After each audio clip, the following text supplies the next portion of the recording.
শাকের tours and travels সার্বিক তত্ত্বাবধানে মুফতি মামুনুর রশিদ 01817516926।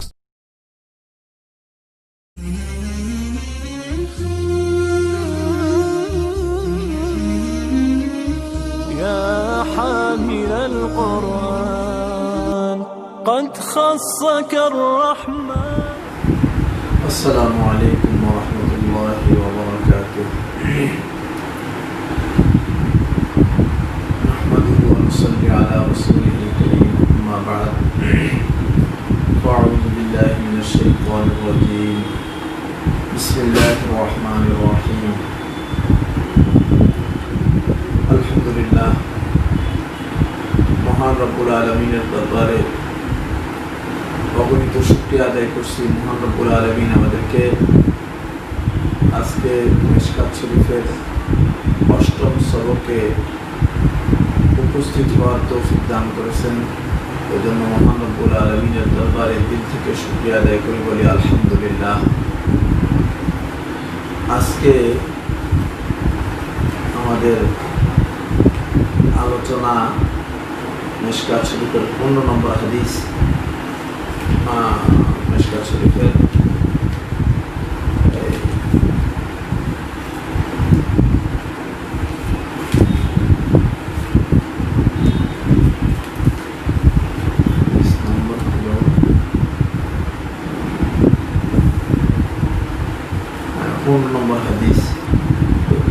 হাদিসের উপরে আমাদের আলোচনা চলতেছিল। তো এই হাদিসের মধ্যে গতকালকে আযান হয়ে গেছে, এই জন্য আমরা আলোচনা কিছু বাকি থাকতেই আমাদের ক্লাস আমরা শেষ করে ফেলছি। এই হাদিসটা ছিল হযরত ইবনে আব্বাস রাদিয়াল্লাহু তাআলা থেকে বর্ণিত, যে ওয়াফদে আব্দুল কাইস তারা যে আল্লাহর নবীর দরবারে আসছিলেন, সে হাদিস। তো এখানে আমরা কালকে লাস্ট আলোচনা করেছিলাম যে তারা যে বলছে আমরা আশুরে হুরুম ব্যতীত অন্য মাসে আপনার নিকটে আসতে পারি না, হে আল্লাহ রাসূল। তো আশুরে হুরুম কয়টি, সেগুলোর আলোচনা হয়েছে। যে আশুরে হুরুম হলো 4টি: জিলকদ, জিলহজ, মুহররম এবং রজব। তো এই আলোচনার পরে আজকের সামনে আলোচনা হলো যে ওয়াফদে আব্দুল কাইস তারা আল্লাহ রাসূলের নিকটে যে আসছে, আগমন করছে, এর প্রেক্ষাপট কি? এর কারণ হলো আব্দুল কাইসের মধ্যে একজন ব্যক্তি ছিলেন মুনকিজ ইবনে হাব্বান। তিনি ব্যবসার উদ্দেশ্যে মাল নিয়ে মদিনায় আসতেন। একদিন নবী করিম সাল্লাল্লাহু আলাইহি ওয়াসাল্লামের সাথে তার সাক্ষাৎ হয়ে যায়। নবী করিম সাল্লাল্লাহু আলাইহি ওয়াসাল্লাম তাকে জিজ্ঞাসা করলেন, তুমি কি মুনকিজ ইবনে হাব্বান না? তখন সে বলল, হ্যাঁ। তারপর আল্লাহ হাবিব সাল্লাল্লাহু আলাইহি ওয়াসাল্লাম তার বংশের নেতৃস্থানীয় লোকদের নাম ধরে ধরে তাদের বিভিন্ন ধরনের খোঁজ খবর নিলেন, তাদের কৌশলাদি জিজ্ঞাসা করলেন।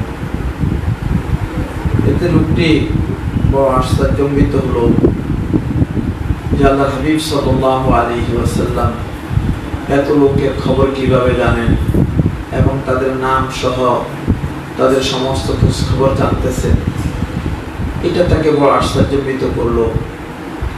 এই অবস্থা দেখে এবং আল্লাহর হাবিব সাল্লাল্লাহু আলাইহি ওয়াসাল্লামের সাথে কিছু সময় কথা বলে আল্লাহর হাবিবের সোহবতের দ্বারা সে এত বেশি মুতাআসসির হয়েছে যে সাথে সাথে তিনি ইসলাম গ্রহণ করেছেন।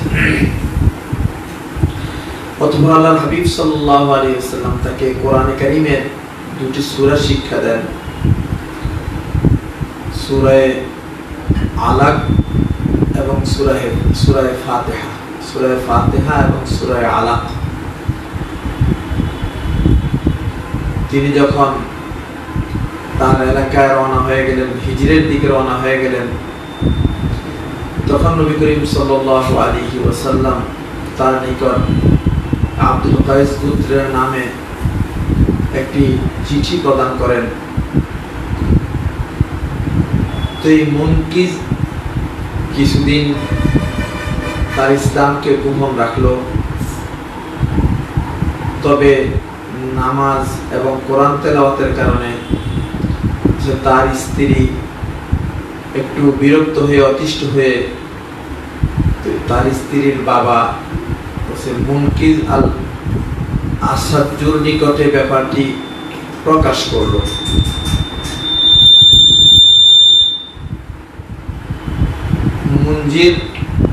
মুনকিজের সাথে এই বিষয়ে আলোচনা করল, ফলে মুনজিরের অন্তরেও ইসলামের আগ্রহ সৃষ্টি হলো।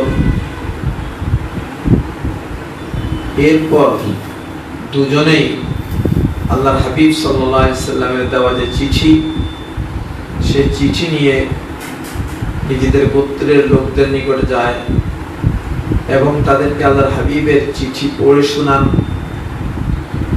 আল্লাহ রাব্বুল আলামিন তাদের সকলের অন্তরে ইসলাম গ্রহণের আকাঙ্ক্ষা সৃষ্টি করে দেন। পরে তারা দলবদ্ধ হয়ে আল্লাহর হাবিব সাল্লাল্লাহু আলাইহি ওয়াসাল্লামের খেদমতে এসে হাজির হন। সেই নির্দেশিত এই হলো প্রেক্ষাপট। এই প্রেক্ষাপটে বলছে তারা যে আল্লাহর হাবিবের দরবারে আসলেন, এই আসার হেতু এবং আসার কারণ এবং এর পিছনের কথা। এই হাদিসের মধ্যে আল্লাহর হাবিব সাল্লাল্লাহু আলাইহি ওয়াসাল্লাম তাদেরকে চারটা জিনিস সম্পর্কে আদেশ করছেন। ফাআমারাহুম বিআরবাইন ওয়া নাহাহুম আন আরবাইন। তাদেরকে চারটা জিনিস সম্পর্কে আদেশ করছেন, চারটা জিনিস সম্পর্কে নিষেধ করছেন। এখানে যদিও বলা হয়েছে চারটা জিনিস সম্পর্কে আদেশ করছেন, কিন্তু আমরা দেখতেছি যে এগুলো আদেশ করছেন এর মধ্যে মোট 5টা জিনিস পাওয়া যায়। একটা তো হলো ঈমান, আরেকটা নামাজ, আরেকটা যাকাত, রমজানের রোজা, আর শেষে বলছেন ও আন তুরতু মিনাল মাগনামিল খুমুসা, গনিমত থেকে 1/5 দান করার কথা। তো এখানে বিষয় দেখতেছি আমরা 5টা, কিন্তু হাদিসের মধ্যে 4টা বলা হয়েছে। এখন এর হেতু কি, কারণ কি, এটা নিয়েও হাদিসিনের বিভিন্ন ধরনের এরকম জবাব আছে। অনেকে বলেন যে হাদিসের আগের পরের সিয়াক সাবাক দ্বারা বোঝা যায় যে লোক যারা আসছিল এই ওয়াফদে আব্দুল কায়েস, তারা আগ থেকেই ঈমান এনে নিয়েছে। তারা ঈমান এনে আল্লাহর দরবারে, আল্লাহ নবীর দরবারে আসছেন। তো এই জন্য এখানে শাহাদাতু আল্লা ইলাহা ইল্লাল্লাহ বলছে এই কথা বলার প্রয়োজন ছিল না, কারণ তাদের ঈমান বিল্লাহ আগে থেকেই ছিল। তারা আল্লাহ তাআলার উপরে আগে থেকেই ঈমান আনছিলেন। শাহাদাতু আল্লা ইলাহা ইল্লাল্লাহ ওয়া আন্না মুহাম্মাদুর রাসূলুল্লাহ বলছে এটা আল্লাহর নবী বরকতান বলছেন। যেহেতু আমলের কথা বলবেন, আমলের কথার আগে এটা ভূমিকা স্বরূপ বরকতান ঈমানের কথা বলছেন। এটা আসলে মূল উদ্দেশ্য ছিল না। এটা অনেকেই জবাব দিয়েছেন, বলছে আসল কথা হলো এর পরের 4টা। এটা আল্লাহর নবী বলছে ভূমিকা স্বরূপ বরকতান ঈমানের কথা বলছেন। আল্লামা ইবনুল বাত্তাল রাহিমাহুল্লাহ বলেন যে যেহেতু ওই গোত্রের সাথে মুজার গোত্রের এরকম যুদ্ধ বাঁধার সম্ভাবনা ছিল, যেহেতু তারা তাদের কথার মধ্যে প্রথমে বলছিল যে আমাদের এবং আপনার মাঝখানে এরকম কুফারে মুদার আছে, তাদের কারণে এই ভয় ভীতিতে আমরা সবসময় আপনার কাছে আসতে পারি না, আমাদেরকে আশুরে হুরুমে আসতে হয়, এছাড়া আমাদের আসার সুযোগ নাই। তো আল্লাহর হাবিব সাল্লাল্লাহু আলাইহি ওয়াসাল্লাম বুঝে নিয়েছেন যে অচিরেই তাদের সাথে এদের যুদ্ধ হবে এবং তখন গনিমতের মাল তাদের অর্জন হবে, আল্লাহ তাআলা তাদেরকে বিজয় দান করবেন। এই জন্য গনিমতের বিধানটাকে অতিরিক্ত বর্ণনা করছেন, বলছে এটা ওই 4-এর অন্তর্ভুক্ত না। অনেকে বলছেন যে প্রথমটা অন্তর্ভুক্ত নাই, আবার অনেকে বলছেন যে না, প্রথমটা অন্তর্ভুক্ত আছে কিন্তু শেষেরটা অন্তর্ভুক্ত নাই। গনিমতের ব্যাপারটা আল্লাহর নবী তাদেরকে অতিরিক্ত আগাম বলে দিলেন। ওটা তো এখনো তাদের ওই মুহূর্তে তাদের জন্য এই বিধান ছিল না, কিন্তু অচিরেই এই বিধানের প্রয়োজন তাদের হবে, অচিরেই তাদের সাথে যুদ্ধ বিগ্রহ হবে কাফের মুশরিকদের। এজন্য আল্লাহর হাবিব সাল্লাল্লাহু আলাইহি সাল্লাম আগাম তাদেরকে এই বিধানও শোনায়া দিলেন। তাহলে এখানে পঞ্চম যেটা, এটা এই 4টা অন্তর্ভুক্ত না, এটা অতিরিক্ত আল্লাহর হাবিব সাল্লাল্লাহু আলাইহি সাল্লাম তাদেরকে বলছেন। আল্লামা কাদি বাইজাবি রাহমাতুল্লাহ আলাইহি বলেন যে এখানে ঈমান বিল্লাহ এটা একটা জিনিস, ঈমান হলো একটা, আর তার ব্যাখ্যা হলো সালাত, যাকাত, সাওম। বলছে এগুলো হলো ঈমান কেউ যদি আনে, ওই যে আগের হাদিসে গেছে কুল আমানতু বিল্লাহি সুম্মা ইসতাকিম, বলছে ঈমানের উপরে ইস্তেকামাত থাকার মধ্যে এগুলো অটোমেটিক চলে আসে। তো বলছে এখানে সব মিলে আসলে একটা বর্ণিত হয়েছে, বাকি 3টা কথা বর্ণনাকারী বলছে এখানে ভুলবশত কিংবা সংক্ষিপ্তকরণের জন্য তিনি উল্লেখ করেননি। আসলে এখানে মূল কথা কতটুকুই ছিল। তবে বলছে এগুলো আর নোক্তা তো বাদাল মুকু, আল্লাহর হাবিব তো যা বলার বলছেন, এখন এক একজনে এক একটা নোক্তা এখান থেকে বাহির করার চেষ্টা করতেছেন। অনেকে বলছেন ইতাউল খুমুস, এটা যাকাতের বিধানের মধ্যেই শামিল হয়ে যায়।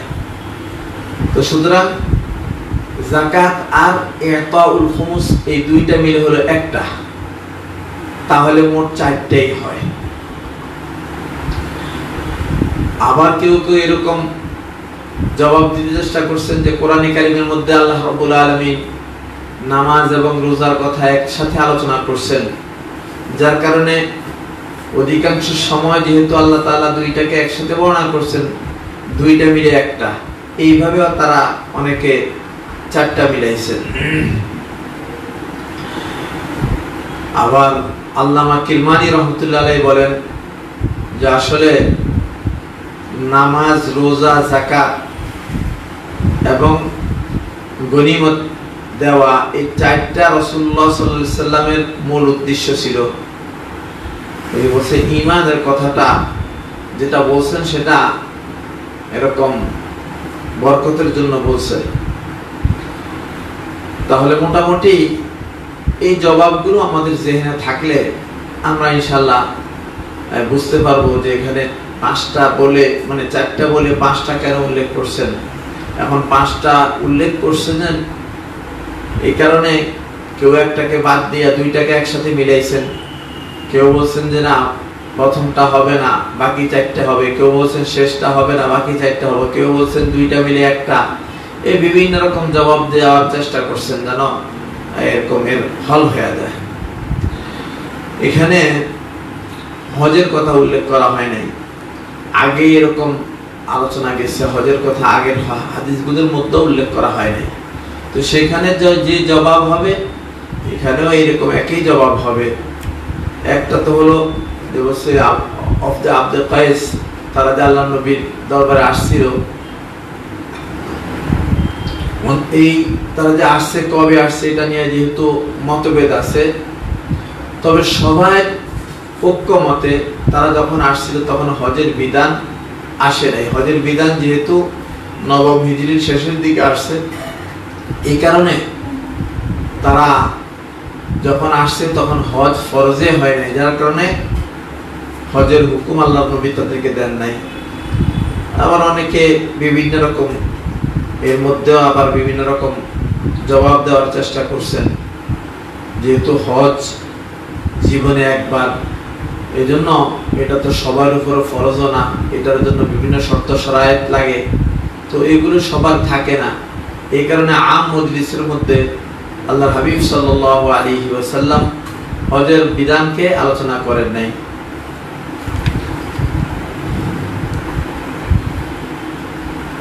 এরপর আরেকটা আলোচ্য বিষয় হলো এই হাদিসের মধ্যে যে আল্লাহর হাবিব সাল্লাল্লাহু আলাইহি ওয়াসাল্লাম যে তাদেরকে চারটা পাত্র ব্যবহার করা থেকে নিষেধ করছেন। ওয়ানাহাহুম আন আরবাঈন আনিল হানতাবি ওয়াদ দুব্বাই ওয়ান নাকির ওয়াল মুজাফফাতি।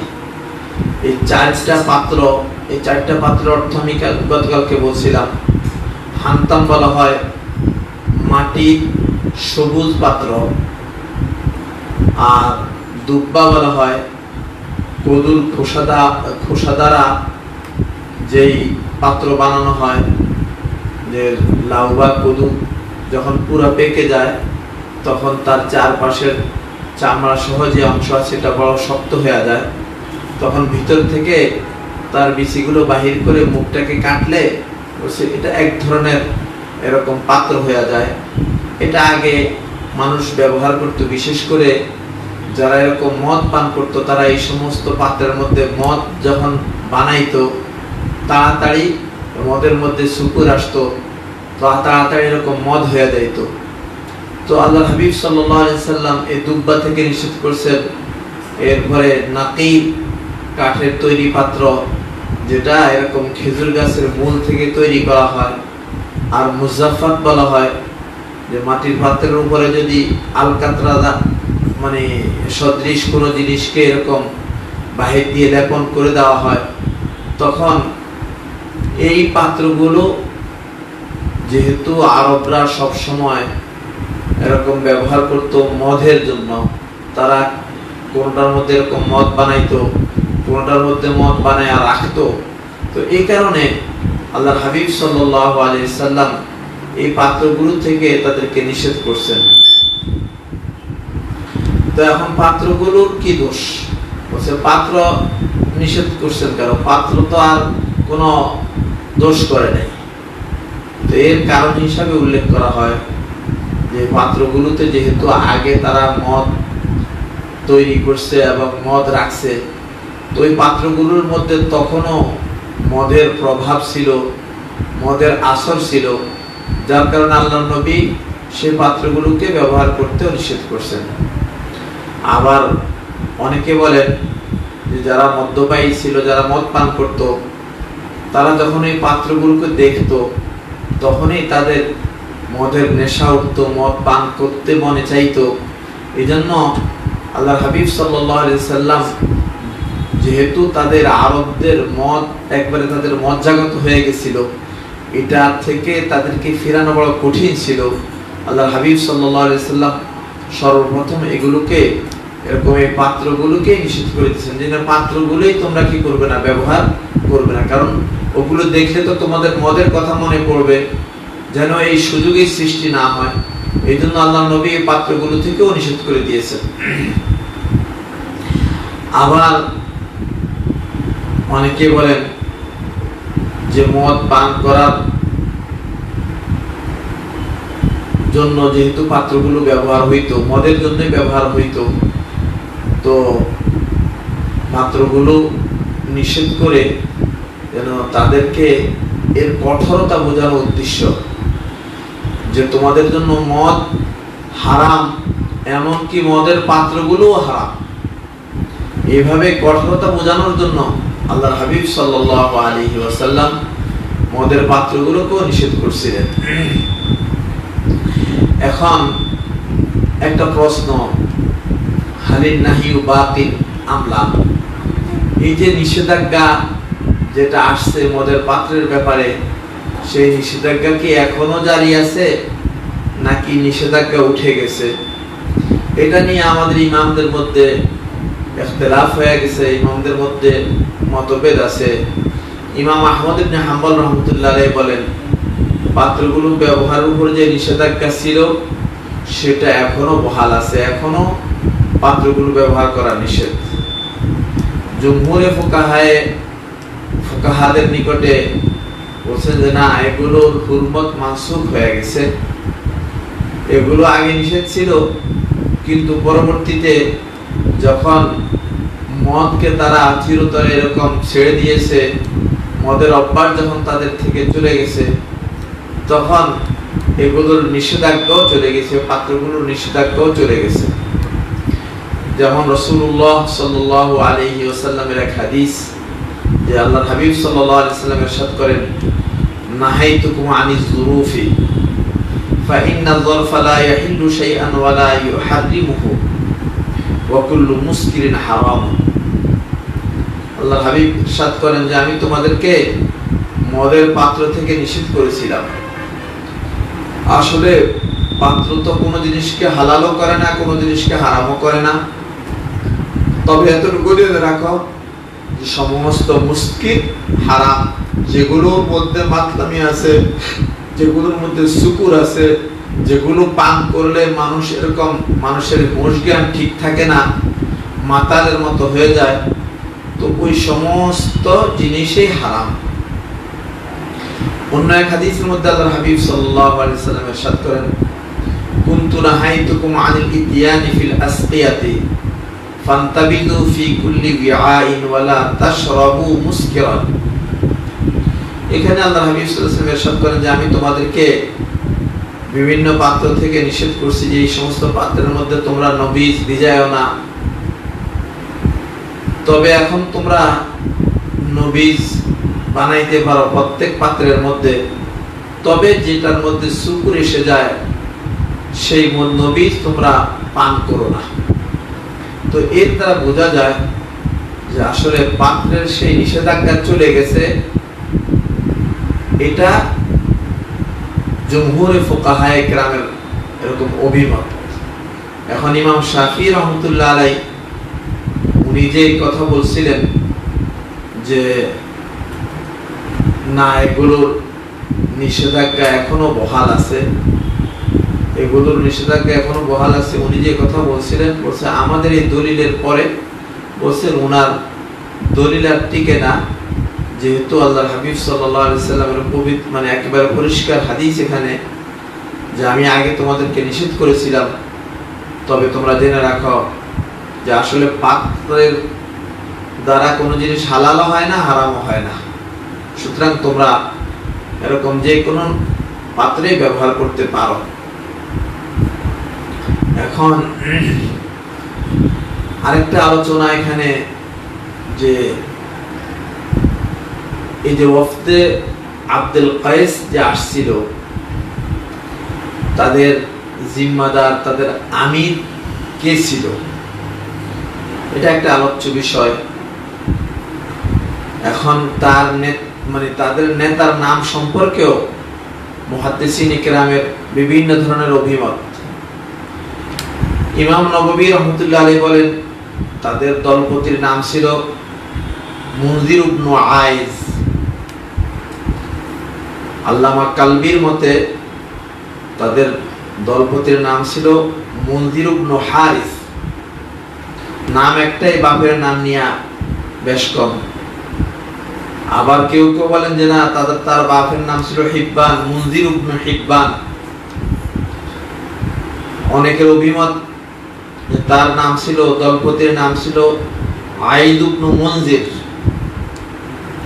আবার কেউ কেউ বলেন তার নাম ছিল আব্দুল্লাহ বিন আউফ। আবার আরেকজনের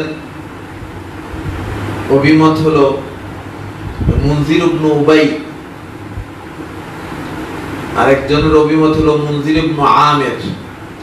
তো এখানে দেখা যাইতেছে সাতটা মত যদিও আছে, কিন্তু অধিকাংশের মত হলো যে তার নাম ছিল মুনজির। সেই 7টার মধ্যে 5 জনেরই অভিমত হলো যে তার নাম ছিল মুনজির, কিন্তু বাবার নাম নিয়ে ইখতিলাফ। কেউ বলছেন বাবার নাম ছিল আইজ, কেউ বলছেন হারিস, কেউ বলছেন হিব্বান, কেউ বলছেন উবাই, কেউ বলছেন আমের। তো বাবার নাম নিয়ে অনেক ইখতিলাফ, কিন্তু তার নামের ব্যাপারে মোটামুটি 5টা অভিমতে হলো যে তার নাম ছিল মুনজির।